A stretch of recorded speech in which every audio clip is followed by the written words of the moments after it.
আসসালামু আলাইকুম ভিউয়ার্স, আজকে দেখাবো সিলেটের বিখ্যাত গোয়ালগাদ্দা সিম। এইগুলাকে আমরা বীজগুলো সংগ্রহ করছি। তো স্থানীয় জাতের গোয়ালগাদ্দা সিম, অরিজিনাল গোয়ালগাদ্দা সিমের বীজ আমরা সংগ্রহ করছি। সংগ্রহ করে কিন্তু আমরা বীজগুলো শুকিয়ে নিচ্ছি। শুকিয়ে নেওয়ার পরে কিন্তু এটি প্যাকেটজাত করে কিন্তু এটি আমরা বিদেশে রপ্তানি করার জন্য প্রস্তুত করা হচ্ছে। এগুলা কিন্তু আমরা এখন প্যাকেটজাত করে শুকানোর পরে প্যাকেটজাত করব। শুকানোর পরে কিন্তু একটু ঠান্ডা করে নেব।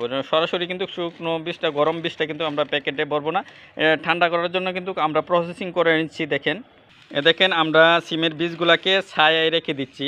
শুকানোর পরে ছায়ায় রেখে দিলে গরম ভাবটা চলে যাবে, তখন আমরা প্যাকেট করবো। এটা প্যাকেট করে কিন্তু এই সিমের বীজটা কিন্তু লন্ডনে চলে যাবে, বিদেশে রপ্তানি হচ্ছে। বুঝতেই পারছেন এটা কেমন জাতের সিম, খুবই ভালো জাতের সিম। বাংলাদেশের খুবই উন্নত মানের একটি সিম হচ্ছে গোয়ালগাদ্দা সিম। আর এই গোয়ালগাদ্দা সিমের খুবই সুস্বাদু, খুবই মজাদার একটি সিম, অনেক বড় হয় এই সিমটা। আপনারা কিন্তু এই সিমের বীজ যদি নিতে চান আমাদের সাথে যোগাযোগ করলে কিন্তু আপনি সারা দেশে বা দেশে বিদেশে সব জায়গায় আমরা এই বীজ রপ্তানি করে বিভিন্ন চারা কলমের রপ্তানি করি। ওকে, সবাই ভালো থাকেন। আল্লাহ হাফেজ, আসসালামু আলাইকুম। আর এই পেজটাকে সবাই ফলো করবেন, আর এই চ্যানেলটাকে সবাই সাবস্ক্রাইব করবেন। আল্লাহ হাফেজ, আসসালামু আলাইকুম।